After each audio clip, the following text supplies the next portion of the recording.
Bonjour à tous, je m'appelle Patrick Le Goff, je suis toujours conseiller en gestion de patrimoine pour ceux qui ne me connaissent pas. Et comme je l'ai déjà dit dans une précédente vidéo, le boulot de conseiller en gestion de patrimoine, c'est beaucoup de temps passé au service de mes clients pour les conseiller et leur trouver des solutions d'investissement rentables et qui correspondent à leurs besoins. Et donc j'ai peu de temps pour faire des vidéos. Pourtant j'ai encore pas mal de choses à vous raconter, mais je manque de temps, donc c'est pas très simple pour moi. Donc, ce que je vous conseille, c'est de vous abonner à la chaîne si vous voulez être au courant de nouvelles vidéos mises en ligne.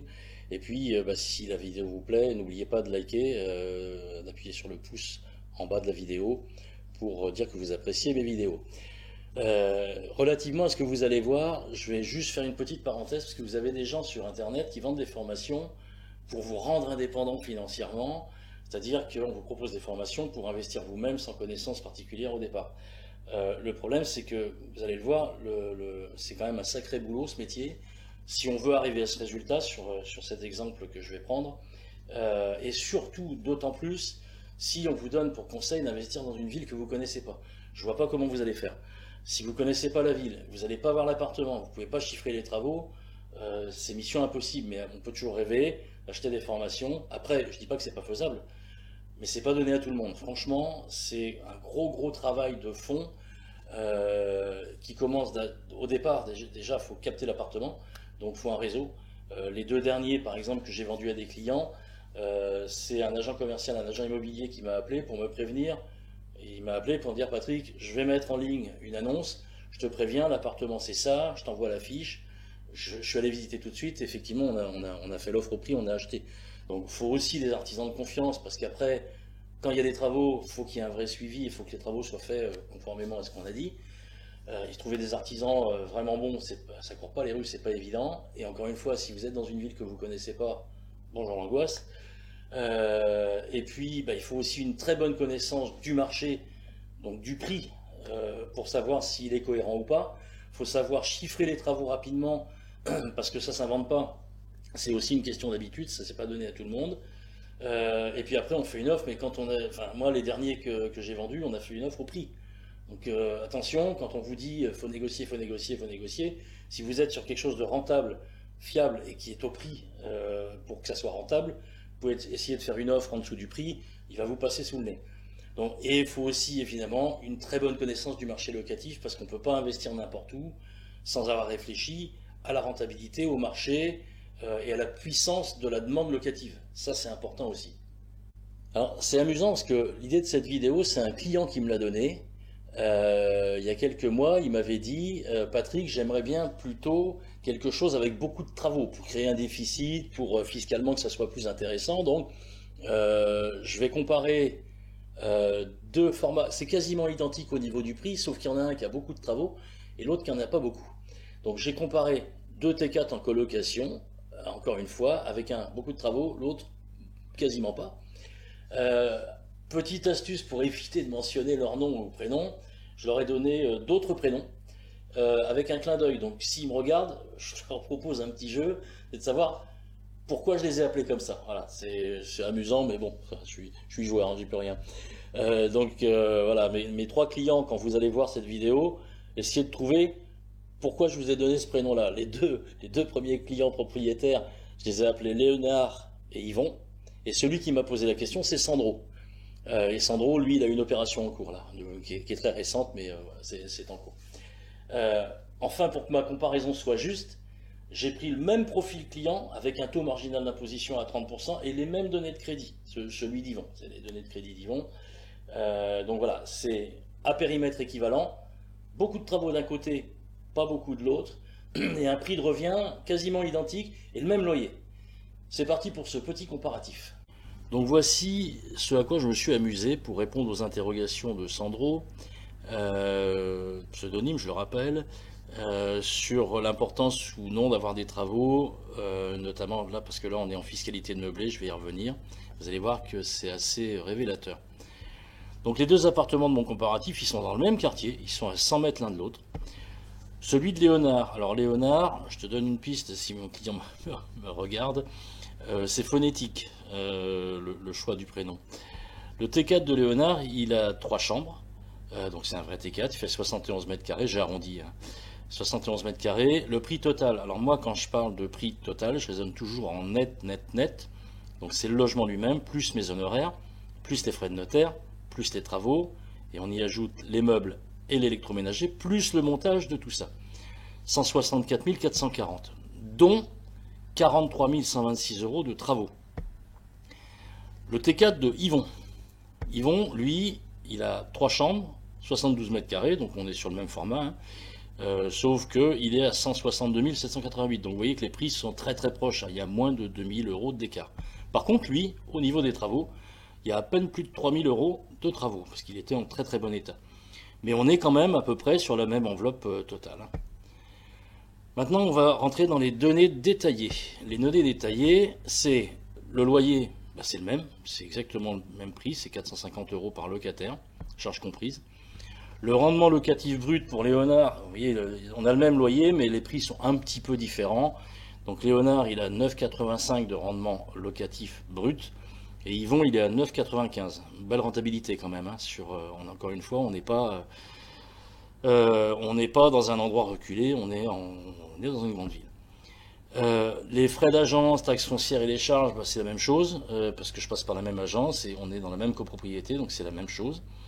Le rendement locatif net, une fois que j'ai tout déduit, et y compris d'ailleurs les frais de comptabilité, parce que j'habille mes clients intégralement, hein, quand je fais une opération. Léonard, il est à 7,27, Yvon, il est à 7,35. Rendement locatif net, hein, je parle bien de net, hein, avant imposition bien sûr, mais c'est une belle rentabilité. La mensualité du crédit, donc j'ai pris les mêmes conditions, bien évidemment, pour faire un comparatif, je prends exactement les mêmes données, taux de crédit, taux d'assurance. Simplement, il y a une différence de 7 euros, parce que celui d'Yvon, il coûte un petit peu moins cher, donc 7 euros par mois de différence au niveau de la mensualité du crédit. La charge fiscale initiale, alors pourquoi j'ai appelé ça charge fiscale, c'est que au départ, vous avez des frais déductibles. Donc les frais de notaire, on peut les amortir, je ne vais pas rentrer dans le détail de la comptabilité, hein, parce que je pourrais, mais on peut le rentrer en amortissement en l'ajoutant au prix du bien. Là, j'ai supposé qu'ils étaient déductibles, mes honoraires également sont déductibles, les travaux viennent en charge aussi déductibles, et j'ai intégré le mobilier parce que le mobilier s'amortit sur une durée très courte, donc on peut considérer que c'est une charge fiscale initiale importante aussi. Donc au niveau de la charge fiscale initiale, Léonard il est à 67 000 et Yvon il est, on va arrondir à 34 000, bien évidemment, puisqu'il y avait énormément moins de travaux. Le taux marginal d'imposition, ben évidemment c'est le même, hein, j'ai pris les mêmes données de crédit, c'est exactement le même client, hein, pour que ce soit un vrai comparatif. Les résultats au terme du crédit maintenant, vous allez voir que c'est assez parlant, savoir si effectivement c'est intéressant ou pas de faire des travaux. Les loyers encaissés sont les mêmes, c'est le même loyer, la même revalorisation annuelle, les frais et charges c'est la même chose, sauf que la charge fiscale, alors là quand je parle de charge fiscale, c'est pas celle initiale, c'est bien au terme du crédit. Léonard, il a eu 77 400 euros d'imposition sur ses loyers. Si vous ramenez ça au prix des loyers, c'est dérisoire, c'est dû à la fiscalité du meublé, mais j'aurai l'occasion de vous faire je pense une vidéo sur les différents types de fiscalité, même si ça va me prendre un petit peu de temps, mais il faudrait que je mette ça en ligne également.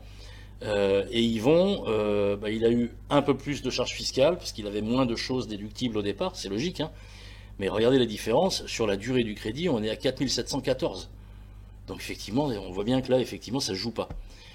La mensualité du crédit, donc Léonard, il a eu un petit peu plus, l'enveloppe de financement au départ, le prix était un peu plus élevé, donc il a un peu plus de 2000 euros de plus de mensualité du crédit au terme du crédit.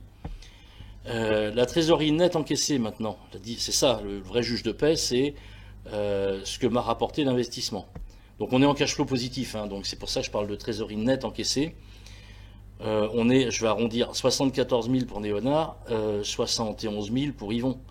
Il y a 2654 euros à périmètre comparable, même crédit, même taux d'imposition du client, même type d'appartement. Simplement, il y en avait un qui avait beaucoup plus de travaux que l'autre. Regardez la différence, on est à 2654 sur toute la durée du crédit. Rappel, l'appartement de Léonard, il était à 164 000 et quelques. Et l'autre, il est à presque, on va dire, à 163 000, donc il n'y a quasiment pas de différence.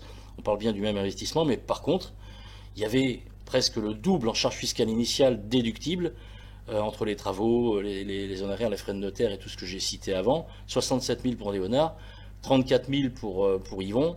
Et vous voyez, en fait, il n'y a quasiment pas de différence parce qu'en fait, l'astuce pour comprendre ça, c'est que quand on est en régime fiscal du meublé, loi en meublé non professionnel, on ne peut pas créer de déficit imputable sur le revenu global. J'y reviendrai, hein. En revenu foncier, oui, mais en meublé, non. Mais à la limite, je m'en moque, puisque en revenu foncier, on aurait explosé les compteurs au niveau de l'imposition sur les loyers, parce qu'on n'aurait pas eu l'amortissement, et on n'aurait jamais eu cette trésorerie positive encaissée. D'ailleurs, le loyer, il aurait été beaucoup moins élevé. Donc voilà, c'est tout ça pour vous dire qu'effectivement, c'est pas ça qui m'intéresse, savoir s'il y a ou pas des travaux. Moi, ce qui m'intéresse, c'est l'appartement lui-même. Et par contre, effectivement, il faut avoir un peu le coup d'œil et l'habitude pour voir si le prix est cohérent et chiffrer d'un coup d'œil une enveloppe estimée de travaux. Voilà. Donc vous avez vu que le résultat c'est quasiment le même, hein. Il n'y a pas beaucoup de différence parce qu'en fait c'est la fiscalité du meublé qui fait ça. On ne peut pas créer de déficit quand on est en régime fiscal du meublé. Par contre, on crée une charge fiscale, c'est difficile à expliquer sans prendre un exemple, mais on crée une charge fiscale qui va gommer l'imposition sur les loyers pendant un certain temps, donc pendant 6, 7, 8, 9 ans, les loyers sont nets d'impôts, donc quand vous voyez la rentabilité, c'est quand même très intéressant, hein. Mais s'il y a beaucoup de travaux, ça veut dire aussi que l'appartement est moins cher, donc ça veut dire que comparativement les frais de notaire vont être moins élevés, et mes honoraires aussi, donc ça va un peu compenser. Il n'y a pas de grosse différence. Encore une fois, moi, ce qui m'intéresse, c'est l'opportunité. L'immobilier, ce n'est pas des mathématiques. Si je pense qu'il y a une opportunité qui correspond à mes critères, pas seulement de rentabilité, mais par rapport au quartier, à la demande locative, au commerce de proximité, au transport en commun, effectivement, je vais y aller. Si je considère que le prix est trop élevé, je vais faire une offre en dessous, mais je ne m'amuse pas à ça si jamais c'est cohérent. Et encore une fois, qu'il y ait des travaux ou pas, je m'en moque un peu. C'est le support qui m'intéresse. Quand j'ai une opportunité, je ne vais pas la laisser passer. Voilà, donc j'espère que ce petit comparatif vous a intéressé. N'oubliez pas de vous abonner, c'est pas bête parce que ça vous permet d'être au courant quand je poste une nouvelle vidéo. Et c'est pas tous les jours. Je fais des efforts, mais c'est pas tous les jours, c'est pas facile. Et puis, n'oubliez pas aussi, si cette vidéo vous a plu, de liker. Ça m'aide dans mon référencement internet, c'est pas bête. Voilà, je vous remercie pour votre attention et puis bah écoutez, je vous dis à bientôt, j'espère, pour une nouvelle vidéo dans mon salon du patrimoine. Au revoir.